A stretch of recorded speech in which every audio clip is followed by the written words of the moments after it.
So now we're finally here. Son Goku, the misunderstood character. I enjoyed the Vegeta video a lot. I actually really enjoy Vegeta as a character in Dragon Ball Z. See that, you know why, and you know why I like Goku a little bit less than I like Vegeta. So let's check it out. Maybe there is something I misunderstand about this character, but I feel like it's going to be kind of like the 4th Hokage video, where it's kind of just more clickbait than everything else. But let's figure it out. Play.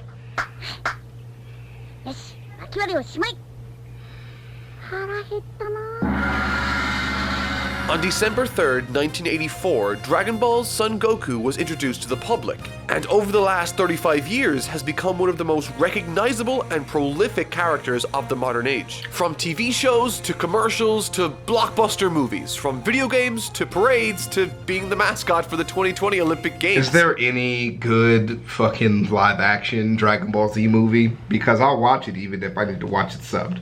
You would assume for one to accrue such incredible success, said character would need to be widely accepted as a good one, or at least a well-written one. Right. However, nowadays there's a strongly held belief that if a character doesn't develop or grow from an experience, then that character in question is a poorly written one. Right. Therefore, Lazily to test this written. theory, a while back I posted a poll on my Twitter asking the question, if given the choice between Goku and Vegeta, who do you prefer and why? And while it was close, with over 4,000 votes cast, Vegeta won, with the majority of people who voted for Vegeta bolstering their choice by arguing Vegeta has grown and changed a considerable amount over his character arc. And he has one of the best character-centered arcs in the entire show.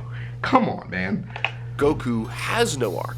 He remains the same. While most of this statement is technically correct, this led me to believe that on a fundamental narrative level, the character of Son Goku is deeply misunderstood by an enormous portion of the viewership because Goku does have a character arc. He is a terrific example of what writers call the flat character arc. In 2016, KM That sounds suspicious.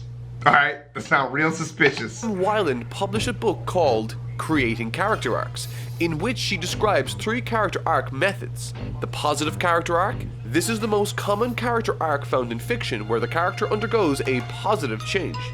The negative character arc, where the character undergoes Goku a Black. negative change. Yeah. And finally, the flat character arc, which we will be discussing in this video. In order to make sense of the flat character arc, it's important to understand the most common arc in storytelling first, the positive character arc, in which the character in question spends their entire journey overcoming a specific lie they hold to be true. Weiland calls this scriptwriting trope the lie the character believes. A wonderful example of this positive character arc is observed with the character of Vegeta. For his entire existence, Vegeta has been someone who believed that power was the only important thing in life, and to pursue anything else would be a fool's errand.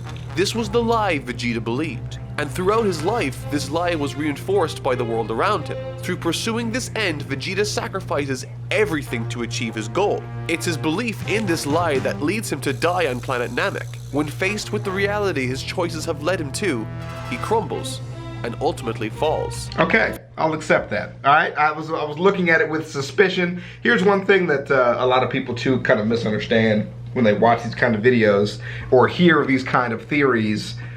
You don't have to just believe them as true just because you're applying the theory to a said character, right? It doesn't have to be the only reason, or, you know, just because it's explained well and can be an explanation, it does not make it the correct explanation.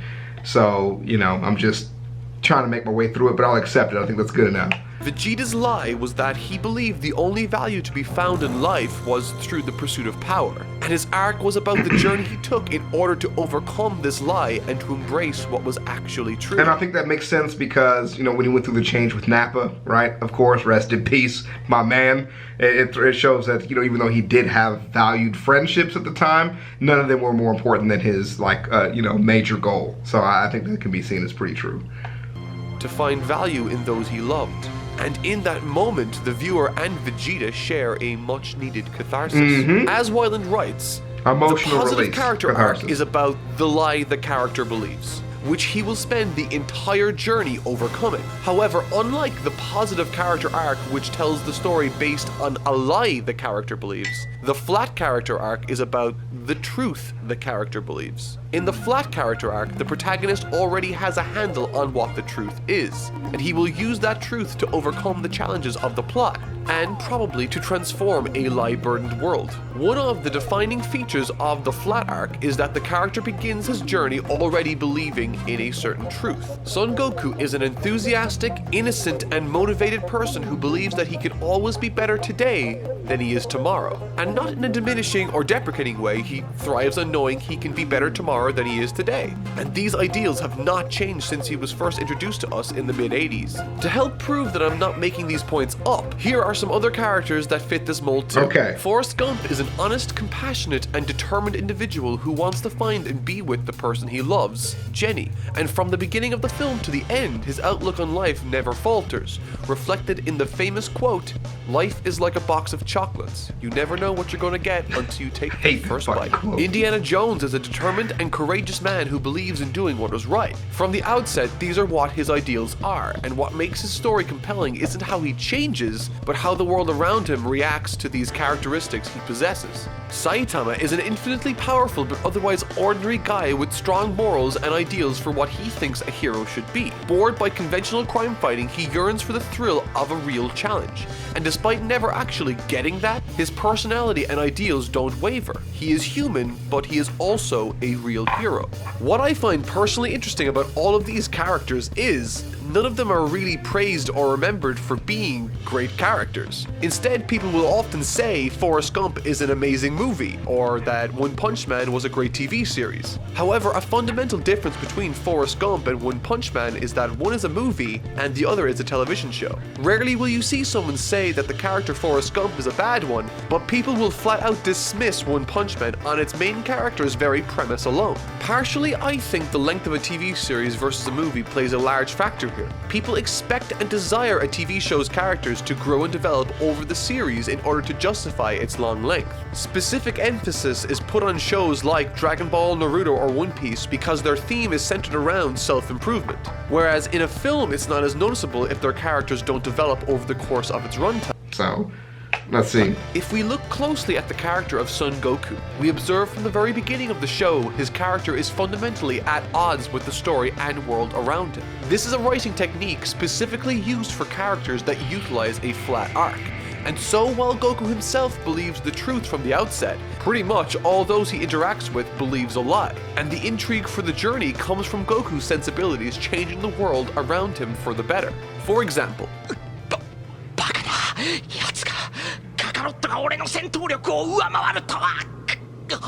or if you want an even earlier example, here's this. Despite Master Roshi having taken a considerable amount of his life to perfect the Kamehameha, Goku managed to learn it with relative ease. However, the most noticeable example of Goku changing the world around him using the truth he has, when he abuses his son. On top of changing the world around him, he also changes the supporting cast for the better too. Characters like Master Roshi are now retired because Goku is now the new savior of the Earth. Characters like Ten Shinhan, Piccolo, and Vegeta have changed from bad to good because of his actions. The reason why Goku remains the focus of Dragon Ball is due to one simple fact. Goku is Dragon Ball. Everything that happens in Dragon Ball is due to this character. And it can't be any other way. So let me explain why.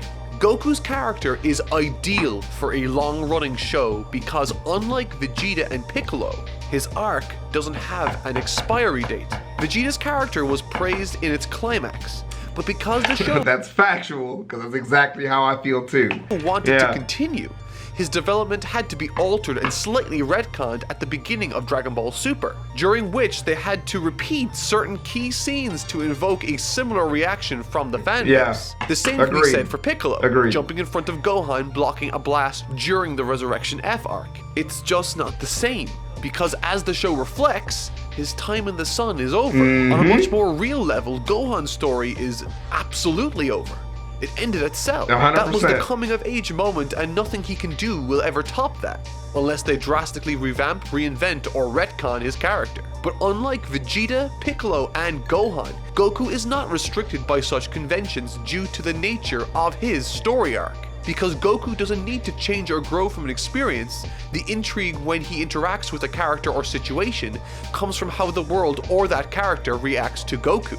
So technically, Goku and characters like Goku that implement the flat arc have as much intrigue as the world around them does. And as I'm sure many writers would tell you, it's much easier to create interesting tasks and worlds for Goku to explore than it would be for someone to write another way for Vegeta to swallow his pride and for us to care about it. The point that I'm trying to make here is, despite his unwavering sensibilities, Goku has remained engaging throughout. Specifically when he is written by Akira Toriyama, who understood that the character of Goku needed to have a flat arc if he wanted to have the flexibility to write a week-to-week manga chapter. Goku is a flexible, engaging character because he utilizes the flat character arc. And that is why this particular arc has value. And so, with the stigma nowadays claiming that Goku is a boring character because he has no personal development, I feel compelled to say, no. That's not a fair assessment at all. On top of the positive character arc being the most common arc in character writing, and one of the most noticeable, it also seems to be the only one given any spotlight at all. Rarely does someone talk about a negative character arc, which would be observed with characters like Light Yagami from Death Note, or even Zamasu from Dragon Ball Super. This is when a character goes from a good or benign standing to that of a villain or changes for the worse. Even a flat arc like Goku's can be subdivided into categories. Goku is a positive flat arc, and an example of a negative flat arc can be observed with characters like Frieza, who are evil to the core, unwavering, manipulating the world around them instead of the world changing them. This is part of the reason why Frieza and Goku's interactions are so compelling, because they are both steadfast in their beliefs. I am certainly not trying to claim that one character arc is superior to the other, but merely pointing out certain advantages the flat arc might have over the others because of its design. So, just to reiterate, Dragon Ball cannot be Dragon Ball without Goku. And while wonderful characters like Piccolo and Vegeta are thrilling and fun to watch, I think it's important to acknowledge that Goku's character has value too, but in a vastly different way. Yeah, that was really good. I mean, that was a really good way to cover Goku as a character. I think it definitely sets a lot of things straight. But I think people who watch anime have a very clear understanding of the type of character Goku is and is going to continue to be. And I think where they're coming from is like the predictability in the Dragon Ball Z series specifically is what is hampering that. Not that we don't understand how his character is supposed to function in the world that he's in. And of course, that's a lot more of the treatment than most people give it, but that is how I consume content. That is literally the assessment that I get at the start of a show, you know, compels me to watch. And I feel like, personally, and I've made this very clear throughout most of my time here on the internet, I think the best stories are the ones where the main character has a real chance to die. I think that makes the storytelling so much better. I think every hero story, the best ones ever written, are the ones where the hero ends up dying in the end, or some sort of death at the end. And you guys responded really well to the Vegeta video. And let me go to a couple of comments from that I wanted to talk about, because you guys made some good points there. And okay, right, this is one point. Somebody said the only reason Goku survived during the Saiyan saga was because of Krillin and Gohan. And so that was, I think, a really good point too about the character, where it now feels like his amount of independence now is kind of what I'm saying. Like, without, he's acting so independently without other people, he's not able to hold this series up. It's muffin time. Oh, you guys want to see the it's muffin time thing again? Dude, I still have it. It's been weeks, bro. I still have it, bro. I still got it. She actually came back to the apartment. I hope she comes back next week. You guys said you just wanted to see the Goku video. That's how I feel. I'd rather be Ichigo from Bleach. Yeah, dude. Because you couldn't see me. Okay, that's not why too, but yeah, I agree with that too. There's a lot he loves for a good fight. He may never give up the attitude that we all love, but at the end of the day, he's caused more trouble than helped. He's ignorant. Yes, he's helped people countless times by believing they can be good, but at the end of the day, he's an idiot who for the last 30 years has been nothing but one-dimensional character. He's never changed. Vegeta is Space Hitler. Agreed. yeah, man, but good. I think it's a really good treatment of the characters, and it makes me feel a little bit more for Goku, even though your arguments are just telling me that the other sagas were just written better, and I just like them more. So, anyways, we'll holler at you guys. Give me some more comments to read. We had really good discussions about the last one, so I want to keep that going, and I'll holler at you guys later. Peace.